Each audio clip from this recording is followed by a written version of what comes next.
நாம் தமிழர் கட்சியோட அடிப்படை சிக்கல் என்னன்னா, எல்லா விஷயம் தெரிஞ்சவன், எல்லாமே பேச தெரிஞ்சவன், எல்லாருமே தர்க்கம் தெரிஞ்சவன். என்ன இது பொதுவா இதெல்லாம் தெரிஞ்சவங்க நியாயமா இருக்க மாட்டாங்க. நாம் தமிழ்ல எல்லாரும் நியாயமானவனும் கூட. அந்த சிக்கல் வரும்போது இப்ப நாம தலைமையில் அதிக பொறுப்புல இருக்கிற நானு அதிக நியாயமா கொஞ்ச நேரம் எடுத்துட்டு நான் தம்பிக்கு வழிவிட்டு நினைக்கிறேன். நாம் தமிழர் கட்சியோடைய மேடைகள் கூட்டங்கள் எப்படி இருக்குதுன்னு நீங்க பார்க்கலாம். ஏன் நான் இந்த புள்ளியில இருந்து நீங்க உங்களை பார்க்கணும்னு சொல்றேன்னா, உங்களுக்கு நல்லா நினைவு இருக்கும், ஒரு 10 ஆண்டுகளுக்கு முன்னாடி இல்ல இன்னும் ஒரு 5 ஆண்டுகளுக்கு முன்னாடி கூட ஒரு அரசியல் கூட்டத்தின் மேடை என்பது மிக அலங்காரமா இருக்கும். அந்த கூட்டத்தை பார்க்க வருகிற பார்வையாளர்கள், தொண்டர்கள் திறந்த வெளியில் இருப்பாங்க. மேடையில் இருக்கக்கூடிய அந்த கட்சியை சார்ந்த அரசியல்வாதிகள் நல்ல மேல ஜானெல்லாம் கட்டின ஒரு பெரிய ஒளி வெள்ளத்தில் இருக்கிற அந்த மேடை மேல உட்கார்ந்துட்டு இருப்பாங்க வரிசையா நிறைய பேர். அது என்ன ஒரு மனப்பான்மை காட்டுகிறதுனா, நாங்கள் முதலாளிகள், நாங்கள் தலைவர்கள், நீங்கள் தொண்டர்கள் என்று அந்த ஒரு மனப்பான்மை காட்டுகிறது. அந்த மனப்பான்மையே அரசியலில் என்ன ஒரு எண்ணத்தை உண்டு பண்ணிருதுன்னா, நாங்கள் தான் மேலானவர்கள், மற்ற எல்லாரும் கீழானவர்கள், அவர்கள் சாதாரணமானவர்கள் என்கிற எண்ணத்தை உண்டு பண்ணுகிறது என்பதை அறிந்ததனால்தான் எங்களுடைய மேடைகளை நாங்கள் குறிப்பா ஒரு எளிமையான விதத்தில் வடிவமைச்சோம். எங்கெங்கெல்லாம் மேடையில பேசுபவருக்கு கூரை இருக்கிறதோ அப்ப பார்வையாளர்களுக்கு கூரை இருக்க வேண்டும். எங்கெங்கெல்லாம் பார்வையாளர்களுக்கு கூட்டத்தை கேட்கிறவர்களுக்கு கூரை இல்லையோ அங்கெல்லாம் மேடையில பேசுறவனுக்கு கூரை இருக்கக்கூடாது. அப்படின்னா என்ன அப்படின்னா, நாங்கள் பார்வையாளர்களோடு சரிசமமான நிலையில் தான் இருக்கிறோம் என்று காட்டுவதை நாங்கள் விருப்பப்படுறோம். இந்த அடிப்படை புரிதல் இல்லாமல் நீங்க அரசியலுக்குள்ள நுழைஞ்சீங்கன்னா, ஒரு வட்ட செயலாளர் ஆகும் போதே உங்களுக்கு மண்டைக்குள்ள கனம் வந்துடும். இதையெல்லாம் இருக்கக்கூடாது, இந்த மனநிலை ஒழுங்காக வேண்டும் என்கிற எண்ணத்தில் தான் அண்ணன் சீமான் அவர்கள் இப்படி வடிவமைப்புகளை உருவாக்கினார். இன்னைக்கு நீங்க பாத்தீங்கன்னா எல்லா அரசியல் கட்சிகளும் இதே வடிவமைப்பை பின்தொடருதுன்னு நான் பார்க்கிறேன், என்னால பார்க்க முடியுது. இந்த மனப்பான்மையோடு இருக்கிற எங்களுடைய கட்சியின் கொள்கைகள், கோட்பாடுகள் எப்படி இருக்கின்றது நீங்க சிந்திக்கலாம். நிறைய தம்பிகள் பேசிட்டாங்க. நான் குறிப்பா ஒன்னே ஒன்றுதான் சொல்றேன். இப்போது இருக்கிற பாஜக அரசு என்ன கூறிக்கொண்டு ஆட்சியை அமைத்தது? இங்கே இந்திய பெருநிலம் முழுவதுமாக ஊழல் இருக்கிறது, இந்த ஊழலை ஒழிக்க வேண்டியது தேவையாக இருக்கிறது என்று சொல்லிக் கொண்டுதான் இந்த பாஜக அரசு ஆட்சியை கைப்பற்றியது. இன்றைக்கு பாஜக எப்படிப்பட்ட கட்சியாக இருக்கிறது என்று நம்ம பார்க்க வேண்டும். இங்க சிஏஜி என்கிற ஒரு அமைப்பு இருக்கிறது. சிஏஜி என்கிற அமைப்பு இந்திய அமைப்புகள் மொத்தத்திற்குமான வரவு செலவு கணக்குகளை பார்வையிடுகிற, அதாவது இன்ஸ்பெக்ட் பண்ணக்கூடிய, ஆய்வு செய்யக்கூடிய ஒரு அமைப்பு. அந்த அமைப்பு ஆண்டுதோறும் ஒரு அறிக்கையை வெளியிடுகிறது. அந்த அறிக்கையில பாஜக போன ஆகஸ்ட்ல வெளியாச்சு, 2023 ஆகஸ்ட் மாதம் வெளியாச்சு. இந்த அறிக்கையில இந்த சிஏஜி என்கிற அமைப்பு, இந்த அமைப்பு வேறு வெளி நிறுவனமோ அல்லது ஒரு பத்திரிகை அமைப்போ அல்லது வேறு எந்த விதமான நிறுவனமோ அல்ல, இது பாஜக அரசின் கீழ் இயங்குகிற ஒரு அமைப்பு, அரசாங்க அமைப்பு. இந்த அமைப்பு சொல்லுகிறது 7.5 லட்சம் கோடி ரூபாய் அளவிற்கு இந்த பாஜக அரசு முறைகேடு செய்திருக்கிறது என்று சொல்லி இருக்கிறது. அது எப்படி அப்படின்னு நீங்க பாத்தீங்கன்னா, துவாரகா எக்ஸ்பிரஸ் ஹைவே என்கிற ஒரு சாலையை அமைக்குது, பாஜக அரசு அமைக்குது.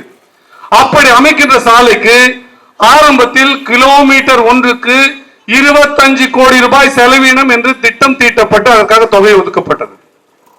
மெல்ல மெல்ல இந்த தொகை எவ்வளவு ஆயிருக்கும் நீங்க கற்பனை பண்ணுங்க. ஒரு ஊழல் இருக்குன்னா நம்ம என்ன நினைக்கலாம், 25 கோடி 27 கோடியா இருக்கலாம், 30 கோடியா இருக்கலாம், 50 கோடியா இருக்கலாம், இப்படித்தானே நம்ம கருதுவோம். ஆனால் இந்த 1 கிலோமீட்டர் சாலை அமைப்பதற்கு பாஜக 25 கோடியிலிருந்து உயர்த்திய தொகை 250 கோடி.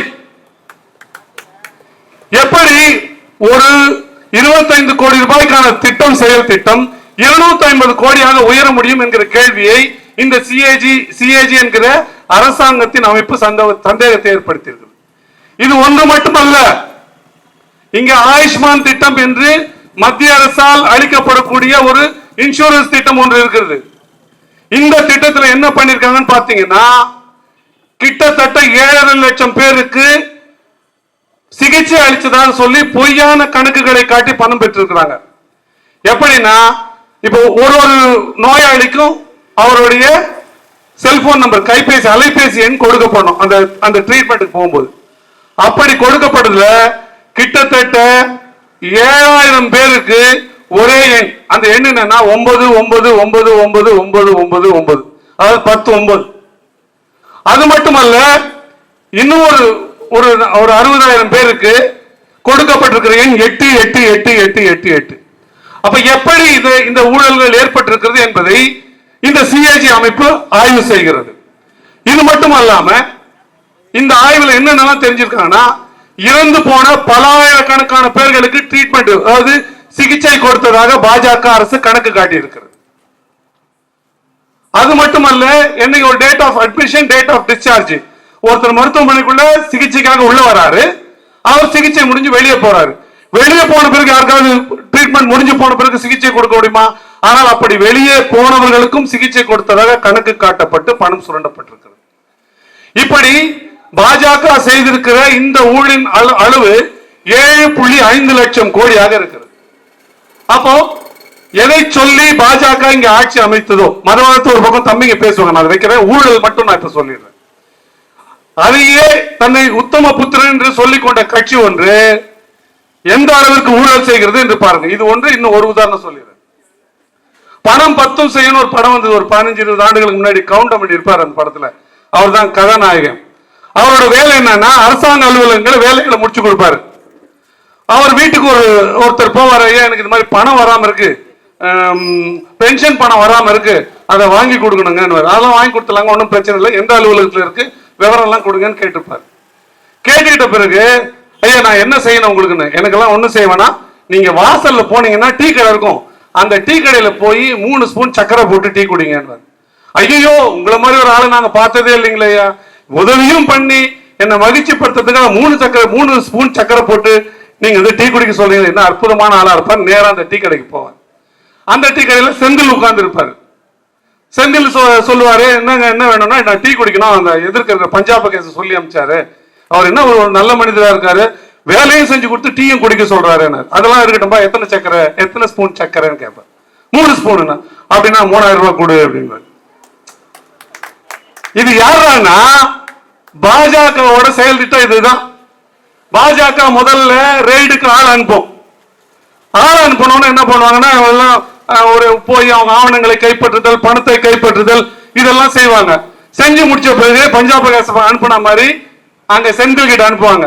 அது என்னன்னா, ஸ்டேட் பேங்க் ஆஃப் இந்தியா தேர்தல் பத்திரம். தேர்தல் பத்திரம் எத்தனை ஆயிரம் கோடிக்கு, நீங்க 100 கோடிக்கு இதுவும் பொறுத்து இருக்கு. 3 ஸ்பூன் சக்கரை போட்டு, அது அந்த படத்திலே கேட்பான், நீ வந்து 10 ஸ்பூன் சக்கரை போட்டு டீ குடிக்கணும், ஐயோ எனக்கு சுகர் வந்துடும். அந்த அளவுக்கு 10 ஸ்பூன் போட வேண்டிய தேவையில்லை. அந்த மாதிரி எவ்வளவு ரேட் இருக்கோ அதுக்கு ஏற்ற மாதிரி தொகையை பேசிப்பாங்க.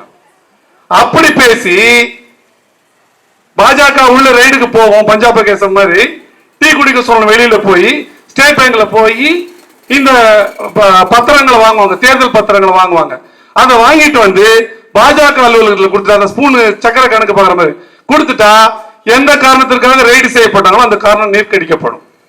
எதற்காக கொடுத்திருக்காங்க அப்படின்னா, ஊழல் வழக்கு, இன்கம் டாக்ஸ், ஏதாவது ஒப்பந்தம், கான்ட்ராக்ட் வேணும், அரசாங்கத்தில் சலுகை, இப்படி 3 பிரிவுகளுக்கு இந்த பாஜக அரசு பெற்றிருக்கக்கூடிய லஞ்சமானது, அதாவது by way of election bond, அதாவது தேர்தல் பத்திரங்கள் மூலமா 6500 கோடி ரூபாய் தொகையை பெற்றிருக்கு. நீங்க கற்பனை பண்ணி பாருங்க, 6500 கோடி என்பது எவ்வளவு பெரிய தொகை என்பது. இவ்வளவு ஊழல் செய்கிற கட்சியை நீங்கள் மறுபடியும் ஆதரிக்க போகிறார்களா என்ற கேள்வியை எழுப்பிக் கொள்ளுங்கள். நான் இதை சொல்லும் பொழுது நீங்க கேட்கலாம், பாஜக வேண்டாம், அப்ப திமுகவை நம்ம ஏன் ஆதரிக்க கூடாது அப்படின்னு கேட்டீங்கன்னா, அவர் வந்து பெரிய திருடன், இவர் வந்து சின்ன திருடன். ஏன்னா அவரு 6500 கோடி ரூபாய் வாங்கினாரு, இவர் 650 கோடி ரூபாய் வாங்கினாரு. ஆனா ஒப்பீட்டளவுல பாத்தீங்க, பர்சன்டேஜ்ல பாத்தீங்கன்னா டிஎம்கே தான் பெரிய திருடன். எப்படின்னா, அவன் 30-40 ஸ்டேட்டுக்கு 4000 கோடி தான் வாங்கினான். இவன் ஒரே ஸ்டேட்ல 600 கோடி வாங்கினா எப்படி? வேலைக்காரன் இல்ல இவன். அதெல்லாம் திராவிட பாரம்பரியம் அதுக்குள்ள வருது. அப்போ இவன் இந்த 650 கோடி ரூபாய் இருக்குல்ல, இதுல பெரும்பாலும் தொகை ஃபியூச்சர் கேமிங் லிமிடெட் என்ற கம்பெனி கொடுத்திருக்கு. இந்த ஃபியூச்சர் கேமிங் லிமிடெட் யாரான்னா இந்த ஆன்லைன் ரம்மி விளையாடுறான்ல, இந்த ஆன்லைன் ரம்மி நிறுவனத்தோட முதலாளிங்க. உங்களுக்கு எல்லாம் ஞாபகம் இருக்கும், ஒரு 6 மாசம் 1 வருஷத்துக்கு முன்னாடி கவர்னர் கையெழுத்து போடாம நிறுத்திட்டாரு, இல்லைன்னா நாங்க இந்த ஆன்லைன் ரம்மி நிறுத்திடுவோம், அதை விடவே மாட்டோம். கவர்னர் இந்த பக்கம் இவன் கண்டிக்கிறான், அந்த பக்கம் கவர்னர் கையெழுத்து போட மாட்டார். இதுல சட்டத்துல இருக்கு, நான் மேல பரிந்துரை பண்ணிடுறேன். இந்த 2 திருட்டு பசங்க என்ன பண்ணிருக்கான்னு பார்த்தா, இதேதான் பஞ்சாயத்து பேசினா இவன் 3 சக்கர 6 ஸ்பூன் போட சொன்னான். யாரு? திமுக. அவன் 60 ஸ்பூன் போட்டு கொடுறான்னா அவனுக்கு ஒரு 6500 கோடி, இவனுக்கு ஒரு 600 கோடி கொடுத்த பிறகு கொடுக்குற வரைக்கும் அப்படியே அது தள்ளிக்கிட்டே வருது. அப்புறம் அது ஒரு மாதிரி மேக்கப் பண்ணி அதை அனுமதிச்சு வருது. இப்ப என்ன செய்யணும் நீங்க புரிஞ்சுக்க வேண்டியது என்னன்னா, பாஜகவோ அல்லது திமுகவோ இங்க அவர்களுடைய நோக்கம் என்னவாக இருக்கிறதுனா மக்களை சுரண்டி தின்பதாக இருக்கிறது. எனவே நாங்க எப்படி சொல்றோம்னா, எங்களை நீங்க சோதிங்க, நாங்க சரியானவர்கள் நாங்கள் சொல்லிக் கொள்வது முக்கியம் அல்ல, நீங்கள் புரிந்து கொள்ள வேண்டியது முக்கியம். நீங்க எப்படி என்னன்னா, நீ எப்படிப்பா பரீட்சை பாஸ் ஆக, உன்னை பார்த்தாலே தெரியல நீ ஃபெயில் ஆயிடுவேன் அப்படி சொல்ல முடியாது. நீங்க எங்க கிட்ட பரீட்சை பேப்பர் கொடுங்க, கேள்வி பேப்பர் கொடுங்க, பதில நாங்க எழுதுறோம், நீங்க மதிப்பீடு பண்ணுங்க. அதன் அடிப்படையில எங்களுக்கு ஒரு வாய்ப்பு கொடுங்கன்னு கேட்கிறோம். நாங்க நேர்மையானவர்கள் நாங்கள் சொல்வதல்ல, நீங்கள் எங்களுக்கு ஒரு வாய்ப்பு கொடுத்து அதை பரிசோதிங்க. நாங்கள் நேர்மையானவர்களா இல்லையா, நீங்கள் எங்களை நிராகரிங்கள். இப்போ நாங்கள் எங்களை என்ன சொல்றோம்னா, ஓட்டு போடுன்னு கேட்காத, நீ அவன் வீட்டுல வேலை செய்ய போல, நீ அவனுக்கு சேவை செய்ய போற, சேவை செய்ய போகிற யாரும் கும்பிட போறாதீங்க, எனக்கு ஓட்டு போடுறது கேட்குங்க. நான் நேர்மையானவன், உன்னை நீ காப்பாத்திக்கணும்னு விருப்பப்பட்டா நீ எனக்கு ஓட்டு போடுறதுதான் சொல்லணுமே தவிர நாம் இறங்கி கேட்க வேண்டிய தேவையில்லை என்று சொல்லுகிற தைரியம் இந்த இந்திய பெருநிலத்திலே அண்ணன் சீமானுக்கு தவிர வேற யாருக்கும் கிடையாது. ஏன் அப்படி பேச முடியுது அப்படின்னா, மனதில் உண்மையும் நேர்மையும் இல்லாமல் அப்படி பேச முடியாது. நான் சொல்றது சந்தேகம் தான், நீங்க இந்த நிலப்பரப்பு பூரா பாருங்க, இதுவரை பேசிய எல்லா தலைவர்களோட விவரங்களையும் எடுத்து பாருங்க. யாரும் அப்படி எனக்கு ஓட்டு போடாதீங்க அல்லது நான் கேட்க மாட்டேன்னு சொன்ன ஒரு தலைவனை நீங்க பார்க்கவே முடியாது. அப்படி அந்த தலைவன் பின்னால் அணிவகுத்து நிற்கக்கூடிய எங்கள் தம்பிக்கு மருத்துவர் கார்த்திகேயனுக்கு நீங்கள் வாக்களிங்க. நீங்கள் அளிக்கிற வாக்கு வாய் மைக்கு அளிக்கிற வாய்ப்பு, உண்மைக்கு அளிக்கிற வாய்ப்பு, நல்லதொரு தமிழக தலைமைக்கு அளிக்கிற வாய்ப்பு, நேர்மைக்கு அளிக்கிற வாய்ப்பு. ஆகவே மைக்கு சின்னத்தில் எங்களுக்கு வாக்களித்து எங்களை வெற்றி பெற செய்யுங்கள். நாம் தமிழ்.